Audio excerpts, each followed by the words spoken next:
C'est une idée qui nous est venue avec Sylvie Canal, qui est directrice de la Fête de la musique, tout simplement parce qu'on venait de s'apercevoir que c'était la 30e édition de cette Fête de la musique, et puis que moi-même j'avais vécu le début de ma carrière professionnelle, non pas comme journaliste, mais comme conseiller au ministère de la Culture, et j'étais là dans ces lieux, et j'ai vu la première édition de la Fête de la musique en 1982, ici.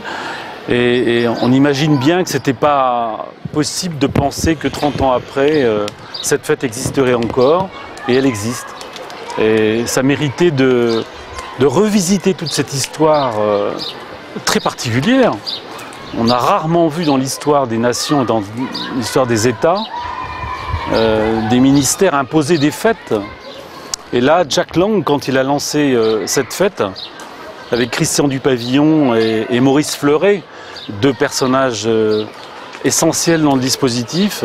Quand ils ont lancé cette idée-là, c'était dans ces jardins du Palais Royal, tout près des colonnes de Buren qui n'existaient pas encore, qui allaient exister.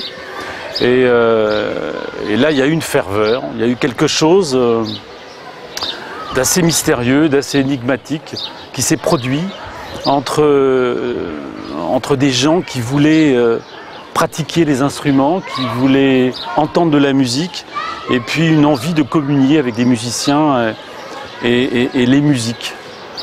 Parce que la particularité, c'est quand même de constater que toutes les musiques ont leur place. Les musiques classiques, le jazz, le rock, tout y est. Et tout ça cohabite le 21 juin, tous les ans, depuis 30 ans. Et c'est franchement une belle histoire que j'avais envie de raconter.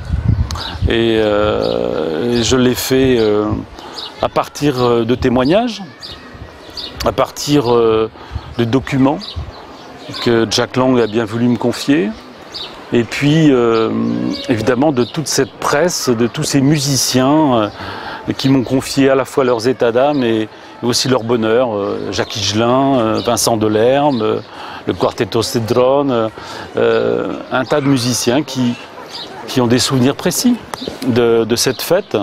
Et au fond, mon meilleur moyen de le restituer, c'était de faire ce qu'on appelle un beau livre.